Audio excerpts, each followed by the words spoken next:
Hey guys, what's up? It's WrestleMania time once again, and we're diving right into this week's Monday Night Raw along with all the latest wild stories, rumors, and backstage scoops you need to hear about. We're talking about the chaos that hit WWE when Jey Uso ended up winning a match he wasn't supposed to, the big name potentially inducting AJ Styles into the Hall of Fame, the wave of returns that made the show special, the truth behind Brock Lesnar's open challenge setup, those persistent whispers about Vince McMahon trying to buy back WWE, a top-secret WWE moment that caught everyone off guard, and plenty more.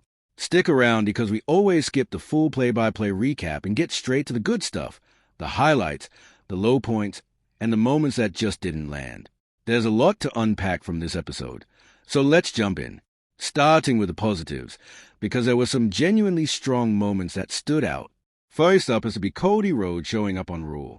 It just feels right whenever the American Nightmare steps onto that red brand.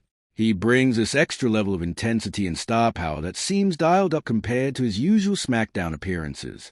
This time, his role was mostly about paying tribute to AJ Styles, but the real spark came from his backstage run-in with Gunther. The crowd erupted for that confrontation, and you could feel the electricity in the air. There's clear intrigue building around a potential clash between these two former world champions somewhere down the line in 2026. Both guys carry that main event aura, and a feud between them would deliver high-stakes action with technical mastery and storytelling depth. It's the kind of matchup that fans have been quietly hoping for, and seeing them exchange words like that only fuels the anticipation. Another bright spot was the quick thinking and adaptability on display during the opening match. Shout out to Jey Uso and Chad Gable, who's been working as El Grande Americano, for handling business on the fly after Bronson Reed went down with a bicep injury. The match started as a triple threat for the final spot in the men's elimination chamber, but when Reed grabbed his arm after breaking up a pin and rolled out, everything changed. The referee signaled for help, and suddenly these two had to improvise a whole new finish right there in the moment. They pulled it off smoothly, with Jey hitting the Uso splash for the win. Credit where it's due. That kind of real-time adjustment isn't easy under the lights with a live crowd watching every move. Now Jey's locked in for the chamber, and while some fans are rolling their eyes about seeing him run it back again after doing the same in the Rumble, it's hard not to admire the resilience. The guy's got that never-say-die energy, even if it means his popping up in big spots repeatedly. The absolute standout of the night, though, was a heartfelt tribute to AJ Styles. This was a class act from start to finish, with no swerves, no interruptions for drama, just pure respect for a legend saying goodbye.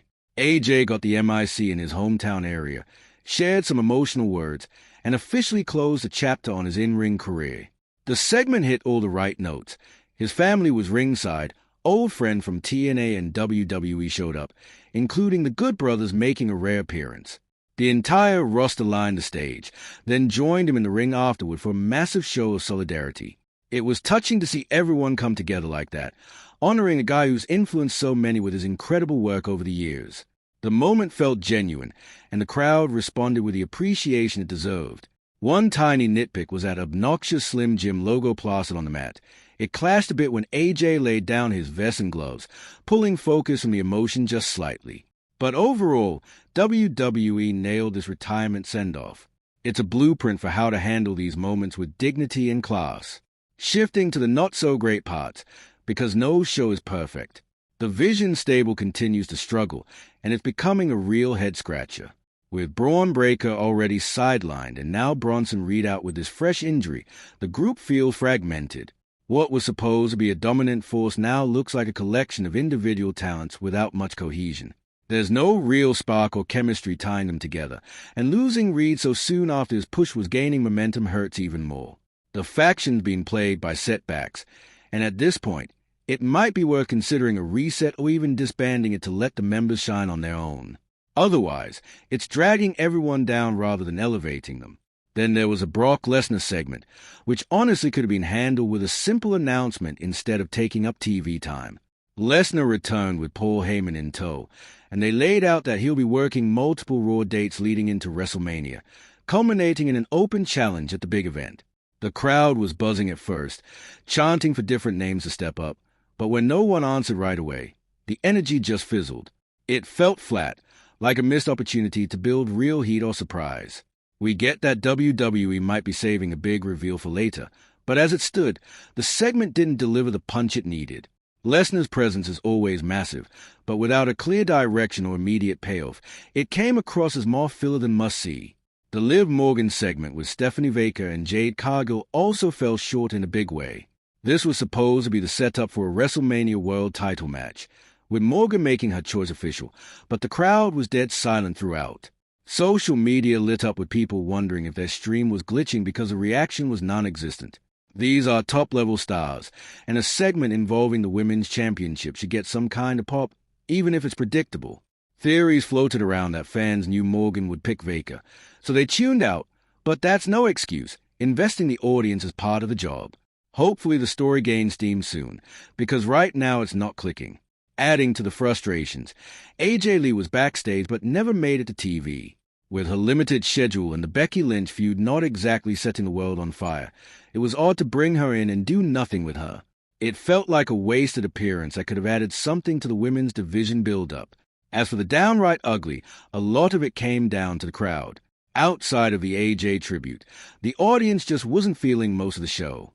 Their lack of energy dragged things down, especially during key segments like the Liv Morgan choice. It was disappointing to see such a muted response for what should have been high-stakes content.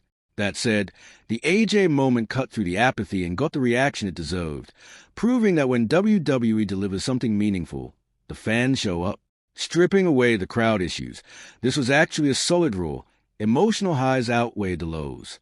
Now on to the bigger news and rumors circulating this week. The top story has to be the chaos surrounding Jey Uso's win. Disaster struck early when Bronson Reed tore his distal bicep during that triple threat qualifier. He went to break up a pin, clutched his arm, and that was it. He was out of the match immediately. Sources like WrestleVotes and others confirmed the original plan was for Reed to go over and earn the chamber spot. Instead, everything flipped on the spot, and Jey pinned El Grande Americano to advance. Reed's injury is serious. Reports indicate he headed straight for evaluation and likely surgery soon after the show. This marks another tough break for him. He missed last year's WrestleMania due to injury too, and now it looks like history might repeat with WrestleMania 42 just weeks away. The Vision faction is cursed at this point. No original members are fully healthy or positioned strongly. Fans are calling for the group to dissolve, and it might be the smartest move. Jey's victory drew heavy backlash online. His qualifying clip racked up thousands more dislikes than likes on YouTube, with comments ripping into his style and calling him overexposed. Some even criticize him for no-selling moves like the ankle lock. It's clear a portion of the audience is fatigued with seeing him in these spots repeatedly. On a much brighter note, AJ Styles' Hall of Fame induction got even bigger with speculation about who'll induct him. Names like Frankie Kazarian, Abyss, and the Good Brothers are floating around, and it was cool seeing Abyss appear in character for the tribute. Rare to see Christopher Parks unmasked on WWE TV like that. But the top choice seems to be John Cena. According to Bodyslam and other reports, Cena would be perfect given their storied rivalry. Cena's biggest WWE foe without question. They are close personally too, so if Cena's schedule allows, this could be a dream pairing. The 2026 class already features Stephanie McMahon alongside AJ, with some buzz that she might headline, though nothing set in stone yet. One of the coolest parts of the tribute was kept completely under wraps, The Undertaker's appearance to make the induction announcement. According to the Wrestling Observer, AJ had no clue it was coming. Taker rolled out on his bike, teased unfinished business, then dropped the bombshell that AJ is headed to the Hall of Fame.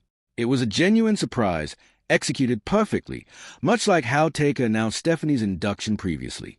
Fans are joking that this is Taker's new role, going from phenom to official Hall of Fame announcer.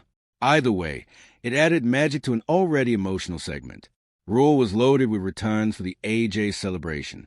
From SmackDown and free agents, we saw Shinsuke Nakamura, Bobby Roode, Carl Anderson, and Luke Gallows as the Good Brothers, Tama Tonga, Tonga Loe, Frankie Kazarian, Abyss, Rockstar Spud, P.T. Williams, Jeremy Borash, Omos, The Undertaker himself, and even WWE Champion Cody Rhodes. It turned the show into a proper send-off party, bringing in faces from AJ's past to make it special. In women's division news, Jade Cargill's WrestleMania challenger is set after Liv Morgan picks Stephanie Baker. The Women's Elimination Chamber this Saturday will decide who faces Cargill at Mania. Reports from Selfmade indicate WWE is leaning hard toward Jade versus Rhea Ripley if needed. It's a matchup they held in reserve. With Bianca Belair potentially unavailable, Rhea winning the chamber and stepping up makes sense. Plans for the women's side are still shifting even now, just 7 weeks out, which points to some disorganization backstage. Matches are being tweaked, especially mid-card ones tied to the titles. It's concerning that things aren't locked in tight to this close to the biggest show. As for Brock Lesnar's Open Challenge, fans called his segment a letdown, but there are layers of why WWE booked it this way. First, they genuinely don't have his opponent finalized yet. Reports keep surfacing about rewrites to the WrestleMania card, including Lesnar's spot. An open challenge buys time to figure it out. Early rumors had Gunther, then Omos, LA Knight, but nothing stuck. Second, injuries are a factor. If Braun Breaker isn't ready for Seth Rollins, Lesnar could slide in. They have great history, and Brock enjoys that matchup. It's a flexible backup. Third, it creates buzz and speculation, which WWE craves for social media traction. Keeping the opponent secret until Mania weekend amps up the unpredictability. The risk is repetition. Lesnar's booked for several more Raws, so if it's the same promo every time, it'll wear thin fast. Ideally, they'll mix it up with teases or quick confrontations to build toward a big reveal. Finally, that wild rumor about Vince McMahon buying back WWE, it blew up online, claiming he was working with Saudi investors to reacquire the company from TKO. But reputable sources shut it down hard. It's false. Sean Ross and others confirmed there's no truth to it. Fake news like this spreads quickly, especially around Vince, so always verify the outlet before buying in. That's a breakdown of Raw and the hottest news swirling around WWE right now. The AJ tribute was a clear highlight in an otherwise mixed show. What did you think of the Red brand this week? Drop your thoughts below. We love hearing from you. Subscribe for more daily wrestling content. Hit the bell and catch us on Facebook for extras. Until next time, stay tuned for more updates leading into WrestleMania.